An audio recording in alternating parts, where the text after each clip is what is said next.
Graças a Deus. Apocalipse capítulo 6, versículo 1, que diz assim: E havendo o cordeiro aberto um dos selos, olhei e ouvi um dos 4 animais que dizia como em voz de trovão: Vem e vê. E olhei, eis um cavalo branco, e o que estava sentado sobre ele tinha um arco, e foi-lhe dado uma coroa, e saiu vitorioso e para vencer. E havendo aberto o segundo selo, ouvi o segundo animal dizendo: Venha e vê. E saiu outro cavalo vermelho, e o que estava sentado sobre ele foi dado que tirasse a paz da terra, e que se matasse uns aos outros. E foi-lhe dado uma grande espada. E havendo aberto o terceiro selo, ouvi dizer ao terceiro animal: Venha e vê. E olhei, eis um cavalo preto, e o que sobre ele estava sentado tinha uma balança na mão. E ouvi uma voz no meio dos 4 animais que dizia: uma medida de trigo por um dinheiro, 3 medidas de cevada por um dinheiro. Não danifiqueis o azeite e o vinho. E havendo aberto o 4º selo, ouvi a voz do 4º animal que dizia: Vem e vê. E olhei, eis um cavalo amarelo, e o que estava sentado sobre ele tinha por nome Morte, e o inferno o seguia.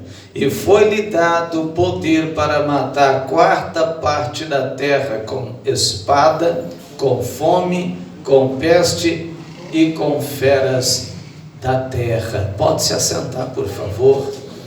Graças a Deus. Volte a sua atenção aqui para nós, para que você compreenda e entenda a palavra de Deus. Graças a Deus. Irmãos, se nota que João, quando está tendo a visão, quando ele tem a visão do Apocalipse capítulo 6, versículo 1, ele está tendo uma visão dos selos sendo rompido. Selos que somente Cristo tinha autoridade e recebeu o poder de abrir esses selos. Ninguém mais, nem nos céus, nem na terra, nem debaixo da terra, ninguém existente podia abrir esse selo a não ser Cristo, que recebeu o poder para isso. Porque nos selos, ali estava o destino das nações, ali estava selado aquilo que deveria ocorrer no tempo do fim, cujo esse tempo é o tempo que nós estamos vivendo. Nós somos a última geração. Nós somos a última geração.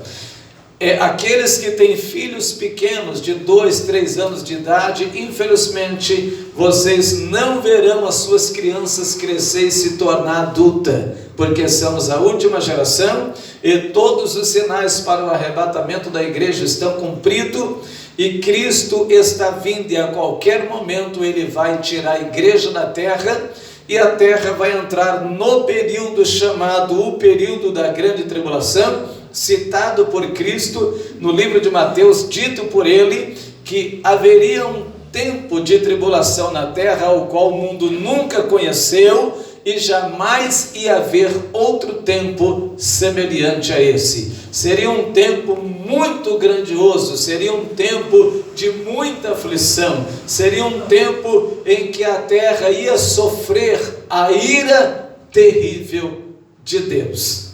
Seria um tempo muito escuro. E João vê o primeiro cavaleiro.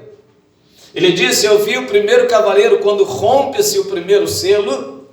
Eu vi um cavalo branco, e o que estava sentado sobre o cavalo branco, ele tinha uma coroa sobre a sua cabeça e um arco na sua mão. E foi-lhe dito, ou melhor dizendo, ele saiu vitorioso e para vencer. Saiu vitorioso e para vencer. No livro do Apocalipse nós temos 2 cavaleiros. Nós temos o primeiro cavaleiro do capítulo 6 e nós temos o segundo cavaleiro do capítulo 19, versículo 11. O cavaleiro do capítulo 19, versículo 11, ele sim é Cristo. Ele sim é a pessoa de Cristo. O cavaleiro do capítulo 6, embora tenha alguns pregadores que interpretam e acreditam que é Jesus esse cavaleiro, mas ele foge da razão. Ele nos traz uma contradição se a gente acreditar que esse cavaleiro é Jesus. Alguns acreditam que ele é Jesus porque ele tem uma coroa sobre a cabeça. E ele sai vencendo, vitorioso e para vencer. Se esse cavaleiro é Cristo,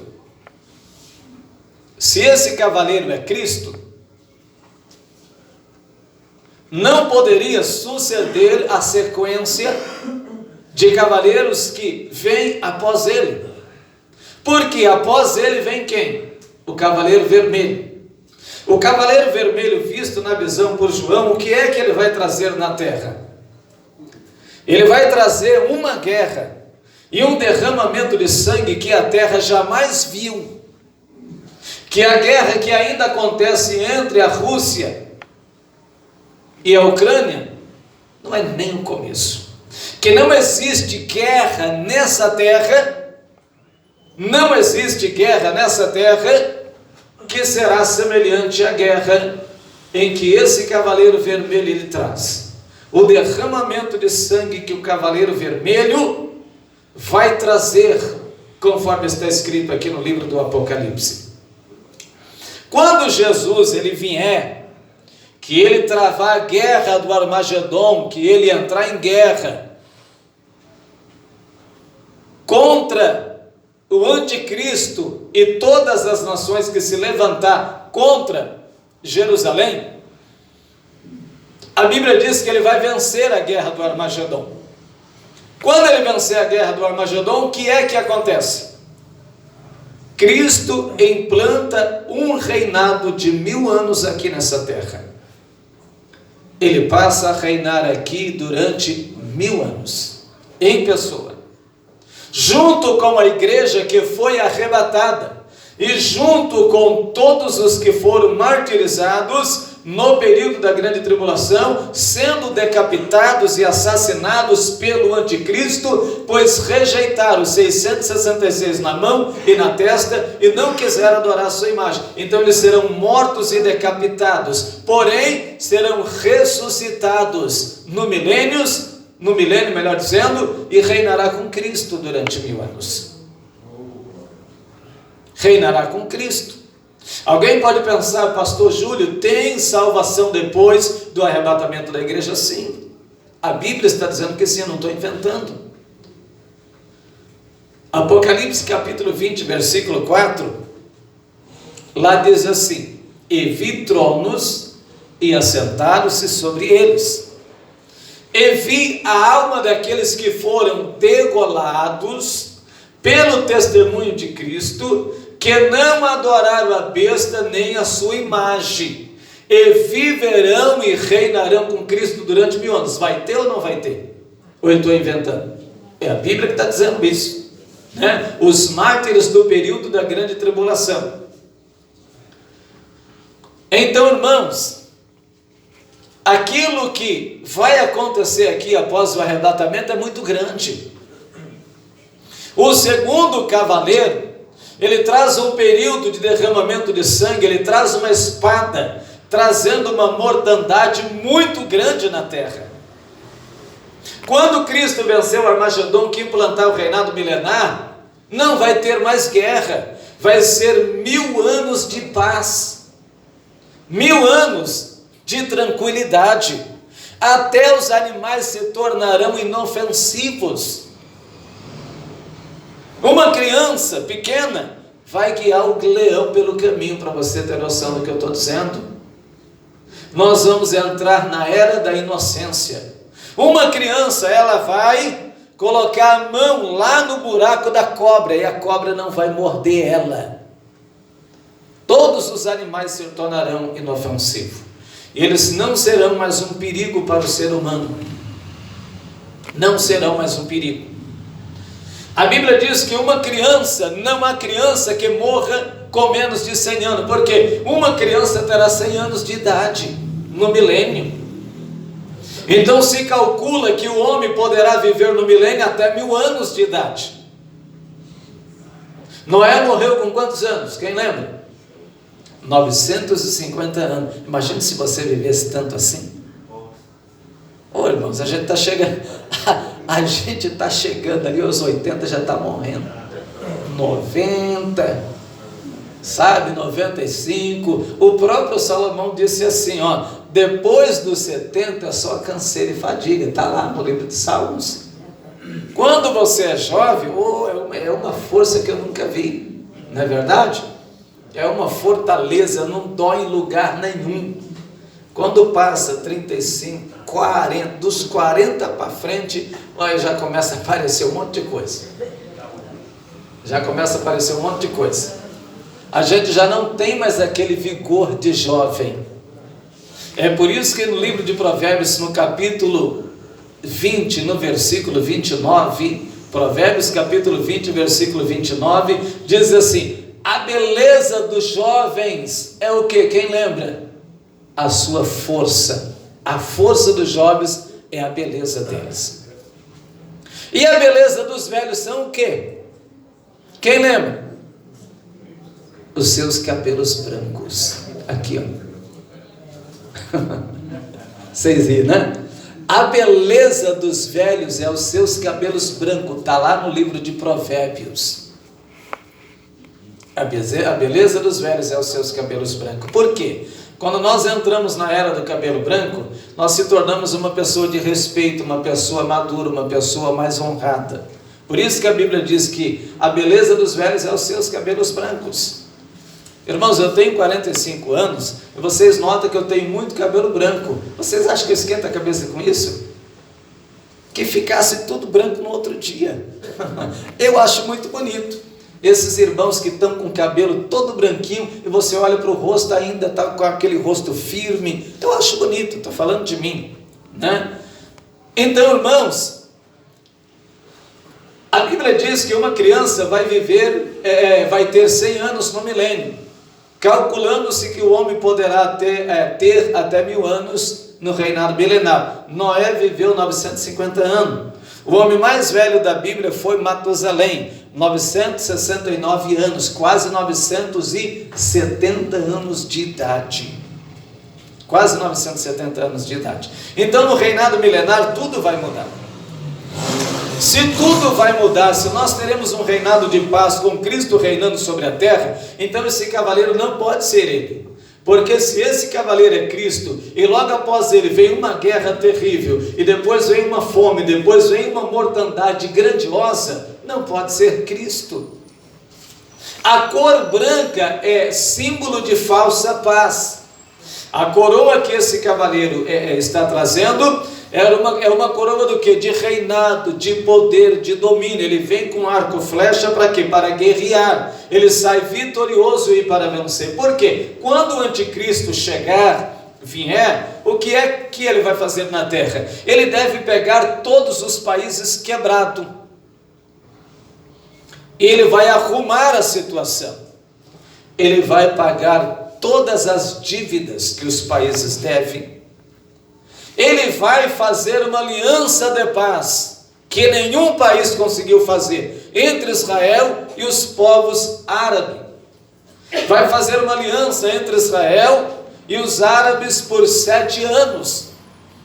De maneira tal que até Israel vai dizer, ele é o Messias, que é o cavaleiro branco. Ele é Cristo. Ele não pode ser outra pessoa. Ele trouxe paz à nossa nação. Vai ter emprego para todo mundo. O índice de desempregado vai ser 0. A mortandade de assassinato vai ser 0. Vai ter cadeia, mas não vai ter preso. Não vai ter preso. As pessoas vão glorificar o anticristo, de uma tal maneira que o falso profeta, que é a segunda besta do Apocalipse, vai dizer: não, nós temos que fazer uma imagem a ele. E o mundo inteiro vai dizer: quem é semelhante a ele? E quem pode batalhar contra ele? Porque agora nós temos paz e segurança. Agora me diga, por favor, qual foi o presidente que trouxe paz e segurança a algum país? Tem algum presidente que fez isso? Nenhum. Temos alguns países que têm pena de morte, que são países que oferecem uma segurança maior, mas eles não podem abrir a boca e dizer: agora nós temos paz e segurança. Mas o anticristo, que é esse primeiro cavaleiro do Apocalipse, ele vai trazer essa grandiosa paz, que é uma paz somente de 3 anos e meio. Será um homem muito inteligente, que o mundo jamais conheceu um homem semelhante a ele.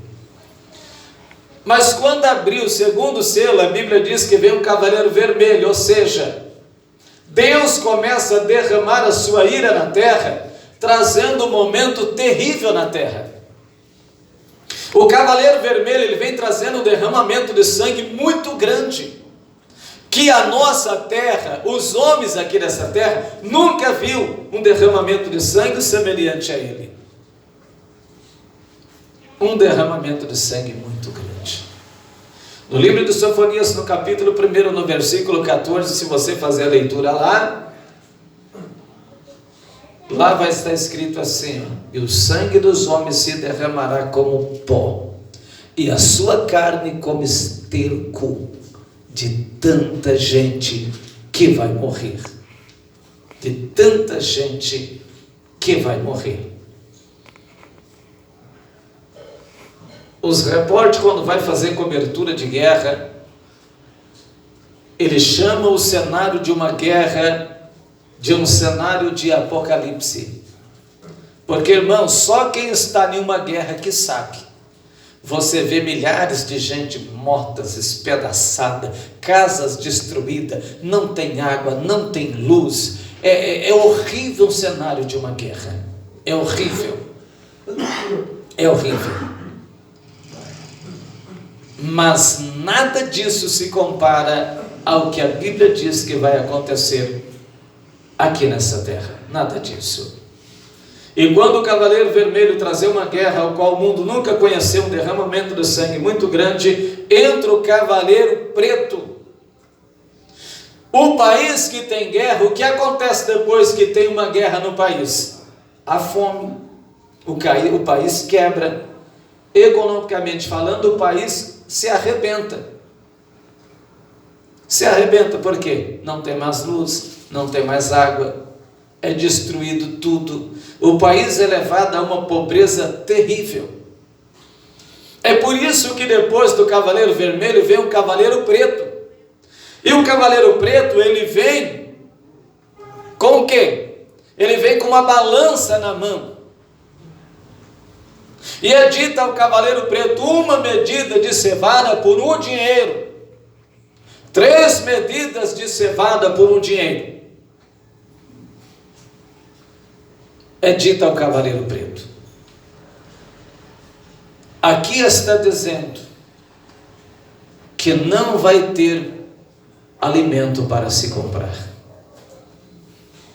Que nós vamos, quando a terra entrar no período da tribulação, não vai ter alimento para comprar. Não vai ter alimento. As pessoas terão dinheiro, mas não terá alimento para comprar. Uma medida de cevada por um dinheiro. 3 medidas de trigo por um dinheiro. As pessoas não poderão ir no mercado e fazer a compra que hoje você vai no mercado. Se você tiver muito dinheiro, você traz o mercado inteiro para a sua casa. Só que as pessoas não terão, porque a terra vai passar uma fome ao qual o mundo nunca viu. Será uma fome pior do que a época do profeta Eliseu, porque houve uma fome muito grande, em que a Bíblia diz que as mães, elas comiam seus filhos para não morrer, de tanta fome que houve naquele tempo. E a fome que está para acontecer no período da grande tribulação, depois do arrebatamento da igreja, será maior do que essa fome citada pela Bíblia. Será uma fome muito grandiosa, uma fome terrível, que o mundo inteiro vai passar por essa fome. É por isso que eu digo, irmãos, o Covid-19 que o mundo atravessou, e diz que está voltando de novo, isso aí não é nada, para se comparar ao que a Bíblia diz que vai acontecer. Isso não é nada. Depois do cavaleiro preto, vem o cavaleiro amarelo. O cavaleiro amarelo que está montado sobre um cavalo amarelo, a Bíblia diz que o seu nome é Morte, e o inferno inteiro segue ele. O inferno inteiro segue ele. E ele recebe poder de trazer uma destruição, uma mortandade na terra muito grande. Muito grande. Uma mortandade matando milhares e milhares e milhares de pessoas aqui nessa terra, trazendo uma destruição jamais conhecida. Irmãos, quando a gente sabe disso, a gente conhece tudo isso que vai acontecer, uma coisa só é necessário que a gente faça. É aquilo que está escrito lá no livro de Eclesiastes. O fim de tudo que nós temos ouvido é temer a Deus e guardar os seus mandamentos. Porque esse é o dever de todo homem, temer a Deus e guardar os seus mandamentos, porque Deus há de trazer julgamento a toda obra, quer seja boa, quer seja mal. Deus está de olho em tudo que acontece, tudo. Não existe nada que os homens façam nessa terra que Deus não esteja vendo. Ele está olhando para tudo. E tem um tempo em que Deus ele vai acertar as contas com o homem aqui nessa terra. Se você ir lá para o livro de Isaías, no capítulo 13, a Bíblia diz que Deus se levantará para quê? Para assombrar o homem na terra, para trazer juízo e vingança. Isaías capítulo 13, versículo 9, olha só o que a Bíblia está dizendo: eis que o dia do Senhor vem, horrendo, com furor e ira ardente, para pôr a terra em assolação e destruir os pecadores dela. Se você buscar a tradução da palavra horrendo, significa espantoso, assombroso, apavorante, muito assustador de se ver. É desse jeito que a Bíblia está dizendo que Deus ele vai vir, trazendo uma destruição muito grande. Porque as estrelas dos céus e os astros não deixarão brilhar a sua luz, e o sol se enegrecerá ao nascer, e a lua não fará resplandecer a sua luz.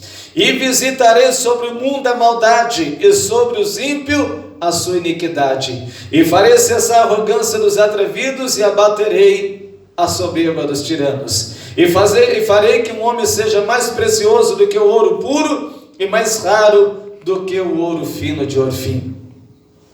Pelo que farei estremecer os céus e a terra, porque farei estremecer os céus e a terra se moverá do seu lugar, por causa do furor do Senhor dos Exércitos, e por causa do dia da sua majestade, por causa do dia da sua ardente ira, da sua ardente ira.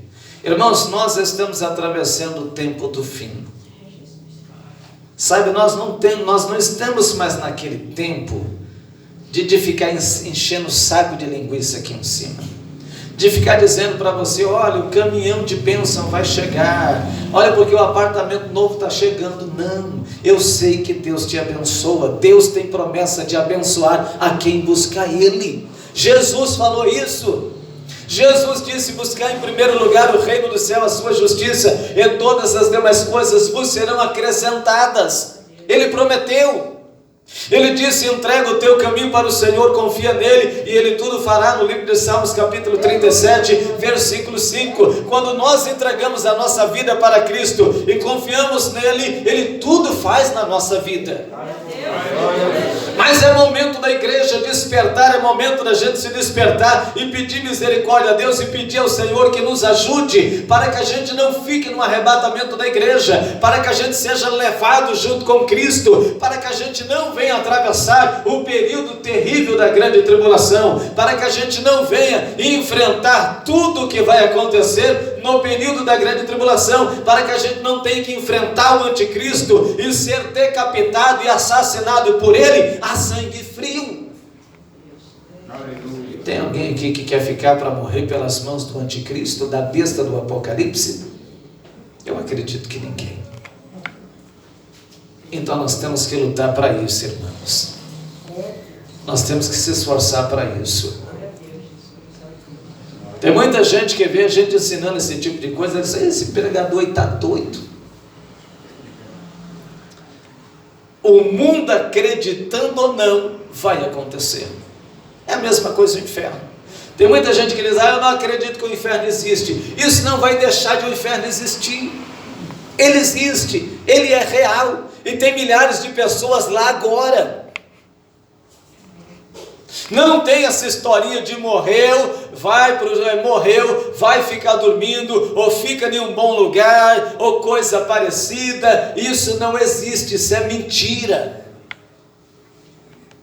Minha avózinha morreu e ela foi para o céu porque era tão boazinha. Meu avô morreu, foi para o céu porque era tão bonzinho. Fulano de tal morreu, foi para o céu porque era bonzinho. Mentira. Mentira. A bondade não leva para o céu. Cantor de tal morreu, cantor fulano de tal morreu e foi para o céu porque ele fazia tantas obras de caridade. Agora pensa comigo, vamos pensar junto. Se a minha obra de caridade me leva para o céu, me coloca para o céu depois da minha morte, Jesus morreu para quê então? Não precisava Jesus morrer, porque eu se torno um homem bom, faço muitas obras de caridade e eu vou para o céu. Então Jesus não precisava ter morrido. O apóstolo Paulo escreve no livro de Romanos dizendo o seguinte: ninguém será justificado diante de Deus pelas obras da lei, porque pela lei vem o conhecimento do pecado. Da mesma forma que a lei me diz que eu devo ajudar o meu irmão necessitado, a lei também me diz que eu não devo viver na prostituição, que eu não devo viver no adultério, que eu não devo viver uma vida errada. Quer dizer, eu faço uma coisa e deixo de fazer a outra. Aí eu falo: não, eu sou bonzinho e eu vou para o céu, mas aí eu cometo um monte de coisa errada aqui. Isso não pode salvar o homem. Isso não pode salvar. A gente vê tantas histórias aí, né? Cantor morreu, foi para o céu, foi apresentar o programa lá no céu. Aí depois morre lá um apresentador, uma cantora, não, porque morreu fulano de tal, estava precisando de outro lá no céu para se encontrar. Como se a gente fosse para o céu assim à toa, de qualquer jeito. Né? Quando você lê o céu, quando a Bíblia ensina sobre o céu, a Nova Jerusalém, a cidade que a gente vai entrar nela, irmãos, nada se compara a esse lugar. E o que o escritor escreveu, que é João? Nada que contamine, cometa abominação e mentira vai entrar lá, mas só os que estão inscritos no livro da vida do Cordeiro. A palavra inscrito e escrito é duas palavras diferentes. A palavra inscrito significa adotado, registrado, considerado e recebido como filho. Então nós somos adotados, registrado e recebido como filhos de Deus. No livro de João, o que está escrito lá no livro de João, no capítulo 1? Veio para os que era seu. Quem que era dele? Judeus, Israel. Mas os seus rejeitou. Mas todos quanto recebeu, Deus lhe deu o direito, o poder de se transformar em filhos e em filhas de Deus, os quais não nasceram da carne, nem do sangue, nem da vontade do homem, nem da vontade da mulher, mas nasceram pela vontade de Deus. Israel rejeitou, nós temos a oportunidade de ser salvo, nós temos a oportunidade de se tornar, de ser adotado por Deus como filho dele. Tem gente que não entende, diz assim: olha, por que os judeus matou Jesus? Eu não acredito, Jesus fez tanta coisa, eles mataram a Cristo. Aí lembra lá no tempo da ignorância, não sei se você lembra desse tempo, quando a gente era pequeno, a gente fazia o Judas, espancava o Judas e batia no Judas. Irmãos, se Israel não mata Jesus, a gente não tinha direito de salvação.